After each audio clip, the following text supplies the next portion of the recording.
Está começando mais um Na Ponta do Lápis e o tema de hoje é sobre planejamento tributário de pessoa física. As pessoas geralmente no início do ano pensam em muitos impostos, como IPTU, IPVA e o imposto de renda. Mas no dia a dia, quais os impostos inseridos na nossa rotina poderiam ter um planejamento tributário? Por isso, ao meu lado está o professor do curso de Ciências Contábeis da Faculdade da PUC Campinas e consultor tributário, Adriano Luiz da Costa. Professor, é verdade que nos dias do ano trabalhamos mais de 100 para pagar os impostos? Sim, com certeza. Há estudos aí do Instituto de Planejamento Tributário que o brasileiro leva em média 150 dias do ano trabalhando apenas para pagar impostos, né?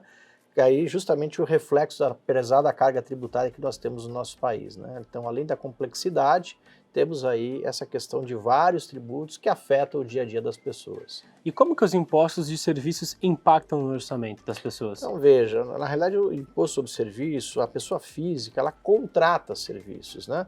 E o prestador de serviço, quando ele é pessoa jurídica, ele tem ali toda a questão da responsabilidade de recolhimento de impostos. Então parte do custo que aquela pessoa física está pagando é custo tributário que ela está pagando ali nos serviços, né? E não somente no prestador de serviço, há serviços aí que a gente contrata, como por exemplo telefonia, serviços de TV a cabo, todos esses tipos de serviços têm aí a sua tributação também.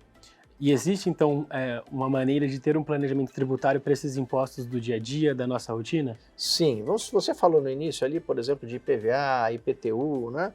Na realidade, o planejamento tributário de pessoa física ele é sempre muito mais focado em imposto de renda, né? Mas a questão do IPTU, a questão também do IPVA, há situações onde há possibilidade de alguns planejamentos. No caso do IPVA, normalmente quem se valida desse benefício são empresas, até mesmo algumas empresas de pequeno porte, que têm a possibilidade de abrir uma filial em um outro estado e escolher para qual estado paga o IPVA. Então há estados onde a alíquota do IPVA é menor, mas para a pessoa física se torna mais difícil. Mas algumas pessoas têm às vezes ali uma residência num outro estado e ela tem a possibilidade de escolher então em qual dos estados ela vai registrar o seu automóvel. Por exemplo, Minas Gerais tem o IPVA menor que São Paulo. Então, se você tem residência, tem endereço em Minas, você pode escolher colocar o seu carro emplacado em Minas, e você vai ter um IPVA menor que o IPVA de São Paulo, né? Por exemplo, a gente falando do IPVA, o IPVA vence todo início do ano. Como que devemos nos programar para que os valores impactem menos o possível no orçamento durante esse período de pagamento? Esse é um ponto bastante importante também. Veja, o IPVA, existe a possibilidade para, dependendo do valor do IPVA, aqui em São Paulo você pode pagar ele em formato parcelado. Então é melhor pagar o IPVA parcelado do que atrasar o IPVA, né? O IPVA em atraso, ele também vai gerar protesto. Você pode ter aí o seu nome escrito como devedor em dívida ativa do governo de São Paulo, né? Ou até mesmo de outros estados, caso você não faça o pagamento do IPVA, e isso vai trazer uma série de prejuízos para você, né? Então, além da cobrança majoritária, o imposto vai aumentar, você também vai ter aí o risco de ter o seu nome negativado, né, por conta de não ter pago o imposto. Então é recomendado parcelar o IPVA. Sempre que possível, se você, o melhor de tudo é sempre pagar o IPVA à vista, que você vai pagar um valor menor. Mas se você não tem condições de pagar à vista, parcele, que ainda é melhor do que deixar atrasar. Quando você vai fazer uma aplicação financeira, você deve ver o montante que você vai aplicar e escolher determinados rendimentos que podem ter ganhos tributários também, né? Por exemplo, a poupança é a aplicação que paga o menor rendimento, mas ela não tem tributação de imposto de renda. Então, dependendo do montante, se é uma questão para longo prazo, né, e a pessoa busca uma aplicação mais conservadora, é um caminho. Já a aplicação em ações, por exemplo, está sujeita a ganho de capital. Então vai depender do volume de ganho de capital que você teve para pagamento de imposto de renda. E aí também tem o momento de fazer o saque ali do seu rendimento. Então tudo isso tem que ser levado em consideração nessa questão de planejamento tributário de pessoa física, né? Outra coisa muito importante na pessoa física é o carnê-leão. Tá? O que é o carnê-leão? Você tem o seu rendimento, trabalho assalariado, mas você pode ter um imóvel que você aluga. Então, se você vem ao longo do ano já informando esses rendimentos de aluguéis no sisteminha de carnê-leão da Receita Federal e todo mês já vai fazendo o recolhimento do imposto de renda correspondente, você não terá um volume muito alto de valor a pagar na sua declaração.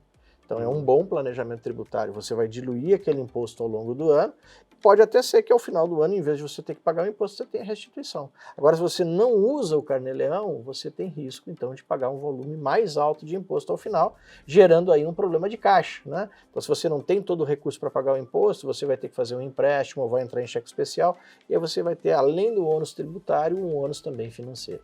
E aí, professor, quando uma aplicação não tributável vale mais a pena que uma tributável? Então, a questão é de vinculação com o rendimento, né?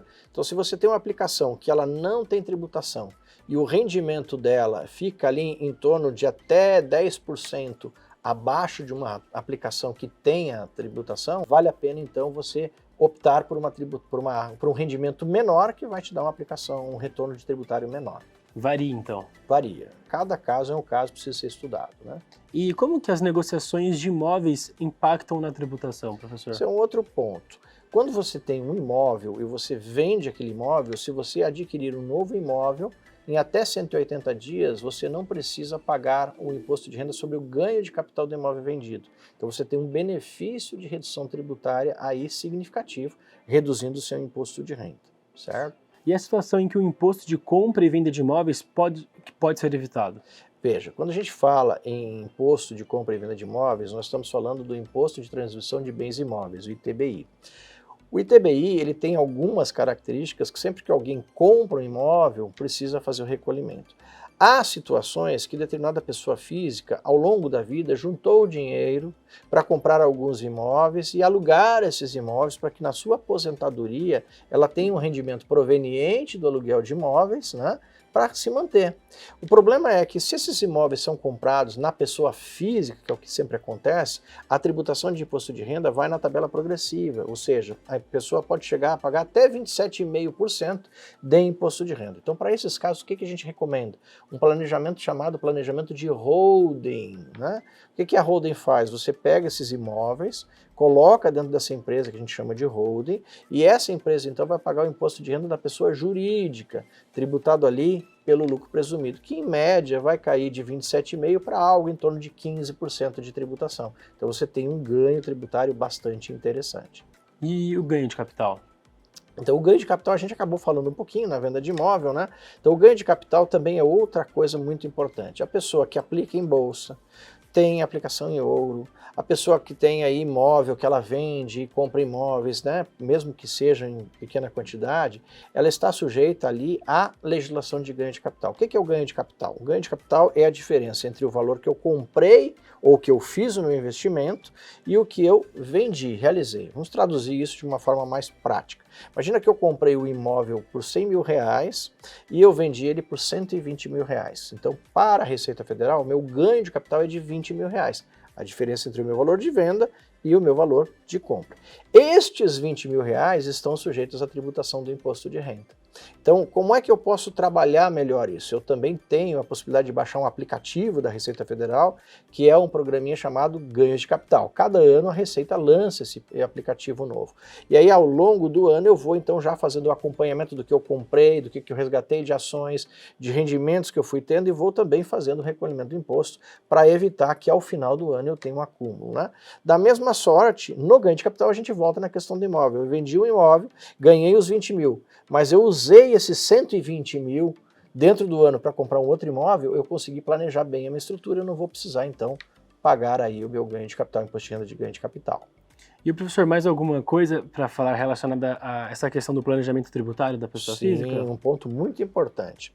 Nós vamos falar agora da questão da tributação de pessoa física que presta serviço, seja esse serviço de profissão regulamentada, profissionais de nível superior, ou até mesmo pessoas que não têm a faculdade, não têm o nível superior e prestam serviço, como por exemplo pintor, né, o jardineiro, de profissão regulamentada, o arquiteto, o advogado, o médico, o engenheiro, né? O que acontece? Essas pessoas muitas vezes não constituem uma empresa e prestam o seu serviço de forma autônoma. Nessa prestação de serviço de forma autônoma, esses profissionais deveriam escriturar o livro caixa. O que é o livro caixa? O livro caixa é um livro que você vai colocar lá quanto você recebeu em cada um dos meses, você faz uma escrituração mensal, você informa o que você recebeu pela sua atividade, pelo seu serviço e todos os gastos inerentes ao serviço. Então imagina o seguinte, eu sou pintor. Então, para fazer o processo de pintura, eu preciso comprar pincel, eventualmente eu compro a tinta, se o meu cliente não comprar a tinta, eu vou ter que comprar lá aquele extensor, o cabo, para poder colocar no rolo, eu tenho lixa, né? Eu tenho muitas vezes o combustível do carro para ir até o local onde eu vou pintar. Todos esses gastos, sendo escriturados no livro caixa, eles vão permitir o abatimento do meu total de recebimento. E aí, ao fazer a minha declaração de imposto de renda, eu vou ter um imposto de renda menor a pagar. Por quê? Porque eu tenho a possibilidade legal de abater esses custos inerentes com a minha atividade do rendimento que eu tive. Porque, veja, mesmo a pessoa física que ela não é empregada, que ela não tem vínculo empregatício com outra pessoa jurídica, ela é obrigada a fazer a declaração de imposto de renda, desde que ela ultrapasse aquele valor lá de 28.500 anos. Então, ao fazer o livro caixa, ela vai ter um rendimento maior que os 28.500, vai fazer o seu livro caixa e pelo livro caixa ela consegue comprovar todos os gastos que teve e com isso reduzir a base tributária, talvez até evitando o pagamento do imposto. Então é fundamental os prestadores de serviços fazerem o livro caixa. Exatamente. Se o prestador tiver dificuldade, existem profissionais habilitados para isso. Ele pode procurar qualquer escritório de contabilidade que vai ajudar ele a estruturar, a fazer isso e até a fazer a declaração de imposto de renda. É isso então, professor. Mais uma vez, muito obrigado. Espero que o pessoal em casa tenha anotado, tenha compreendido todas essas dicas, essas explicações do professor. Chegou ao fim mais um quadro na ponta do lápis. Não esqueçam de nos seguir nas redes sociais, no Instagram e no Facebook TV Câmara Campinas e de acompanhar toda a nossa programação no nosso YouTube TV Câmara Campinas. Até a próxima, muito obrigado, um abraço.